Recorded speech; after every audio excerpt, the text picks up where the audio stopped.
Welcome back everyone to episode 3. This week we take the motorhome deep into the heart of Wales, straight into the wild, windy and wonderful Welsh Brecon Beacons National Park. And let me tell you, it did not disappoint. Now let's talk about where we stopped. Base camp.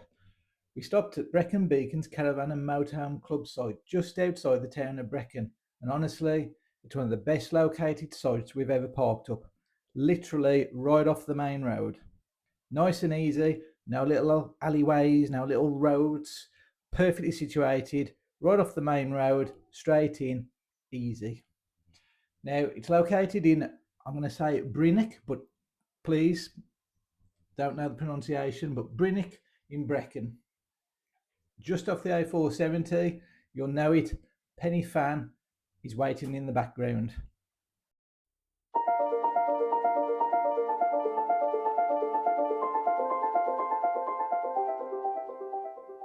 Now the site itself used to be farmland, but now it's home to over 140 pitches, 2 modern toilet blocks, a shop and even a play area with adventure course. It's like glamping, but with more mud and fewer Instagram filters. And now for the more practical minded above you, there's a laundry room, motorhome service point, a drying room for those soggy socks after the walks. But let's face it, this is Wales, rain is part of the charm. But on a sunny day, it's an absolutely beautiful site. Loads of space, and the site is exceptionally well laid out, so everybody's got a view of those spectacular mountains.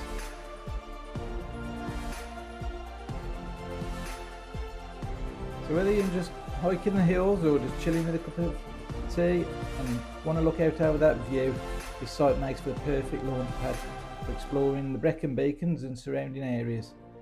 Now, if you forget anything, don't worry. As we've seen, Brecon Beacon Town is just a short drive, even walk. It's a nice little walk along the river. You can see the river there in the background. Straight up the river, straight into Brecon. Now, Brecon is a nice little town. Pubs, shops and a Morrison's for that emergency bacon and rations.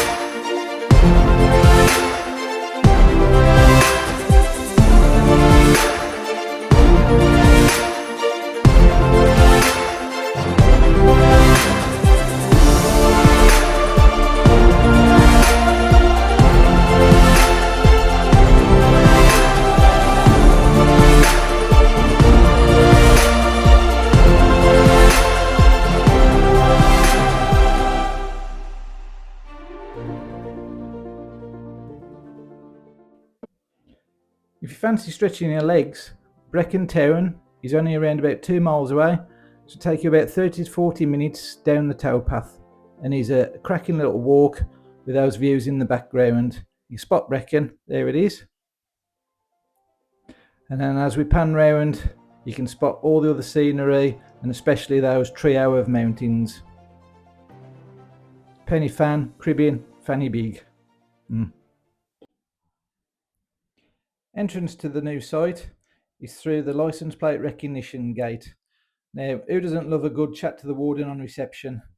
But most of the sites now are modernising and getting this license plate recognition. Simply come up to the gate, camera recognises your car, and Bob's your uncle, you're in. Simple as that. Nice and easy. Obviously, if it's raining, you're not getting wet. Perfect.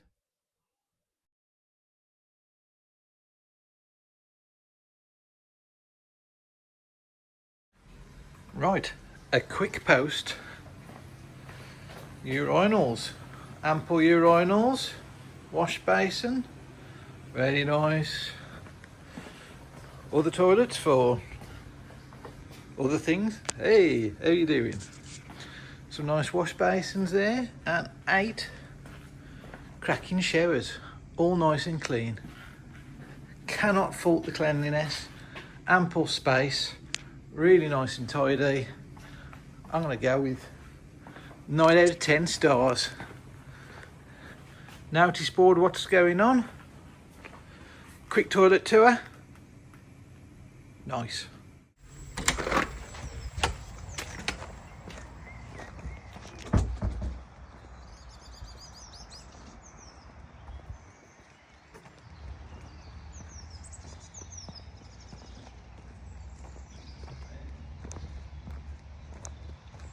Nice little bug house.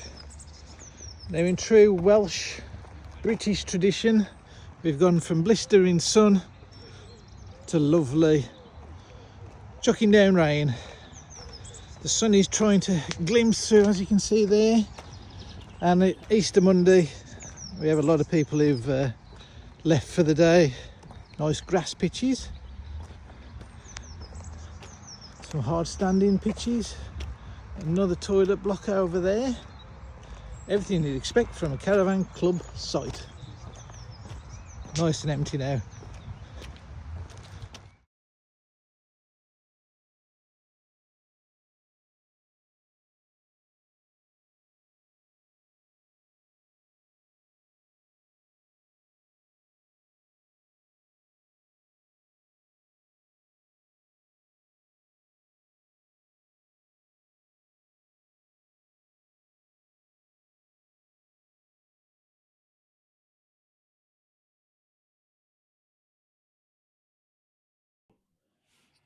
Fun fact, as many people know, the British Army and the SAS used Brecon beacons for training, and the infantry is located just from the campsite. Now, I didn't get much footage of Brecon beacons, but we did enjoy it, and I can assure you it's a great place to have a little walk around. But on the walk back, sent the drone up and spotted a little bit of a rugby match which caught my eye. So we're heading for the rugby.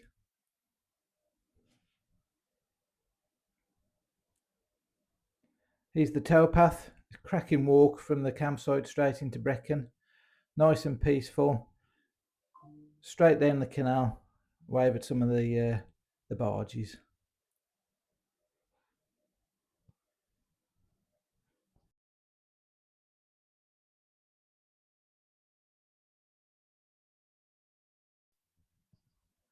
It was great to go and see one of the matches. It was Bonnymain, again apologies for the pronunciation, versus Brecon RFC. And if I remember, Brecon won quite narrowly, but a win indeed for the hometown. So well done.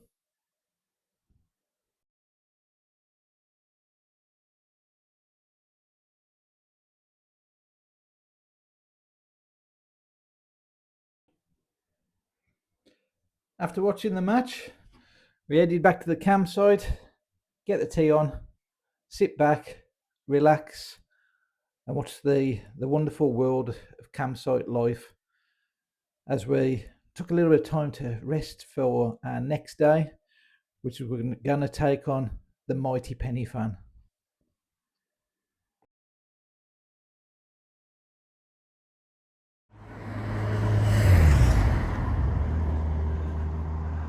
So, in about 2 hours time, hopefully we'll be up the top of there. However, it's Easter Sunday and it's really, really busy. A nice walk up Penny Fan, nice and peaceful. Don't.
come all the way from over there.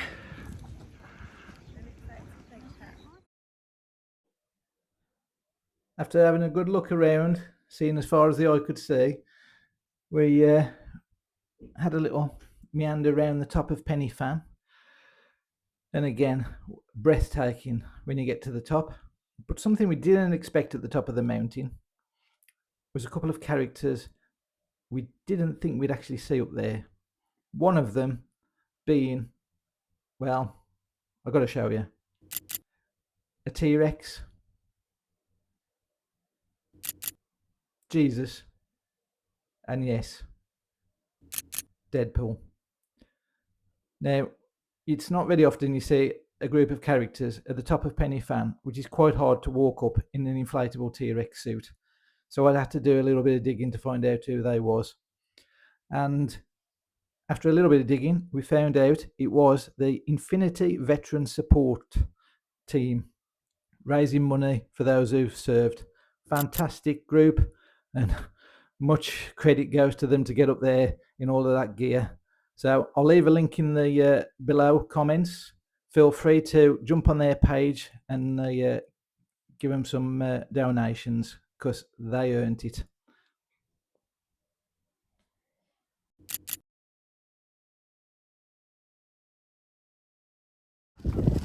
Top of Penny Fan, we made it. And what do you bring for dinner at the top of Penny Fan? Well, Scotch eggs, hot cross bun, cakes, cream egg, chicken skewers, Scotch egg. It's a sausage roll. Oh yeah, sausage roll. Ready for the next one.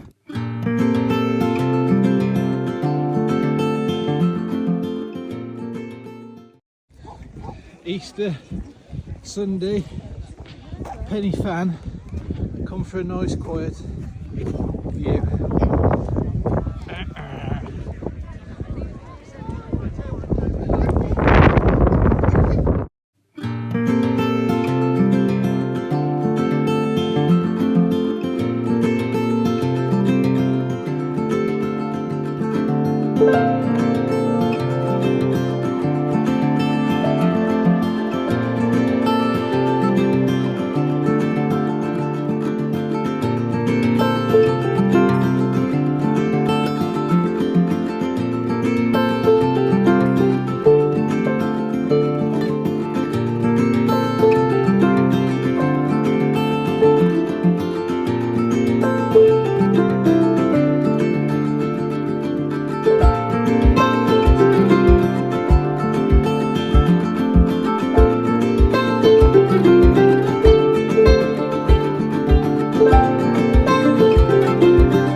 Now after that walk, who doesn't deserve an ice cream at the bottom?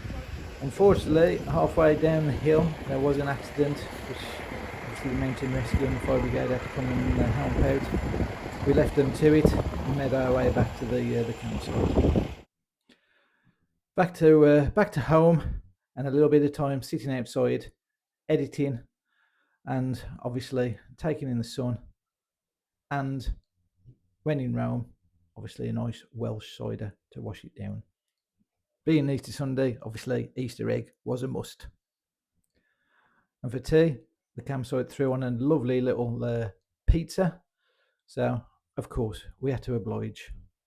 Then off to bed.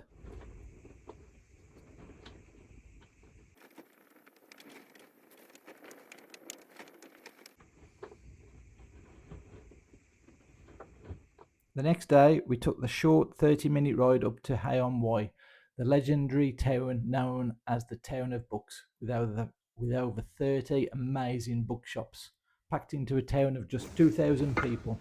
It's basically heaven for bibliophiles and a nightmare for anyone trying to Mario Kondo their bookshelf.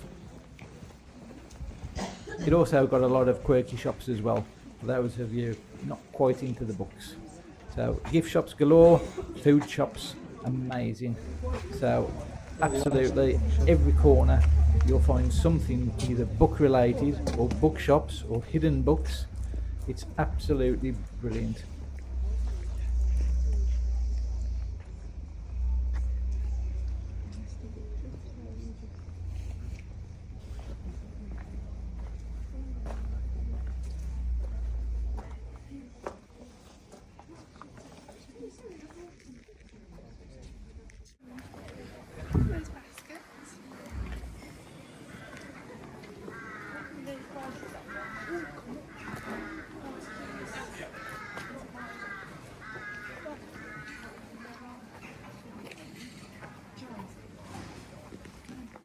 After exploring our umpteenth bookshop, we decided that was enough books for one day, so headed back to the campsite and an end to our lovely weekend away. So we settled in for the night, thinking of all those lovely books, to get ready for packing up and heading back home the next day. Now I do have one question for people, motorhomers, caravanners.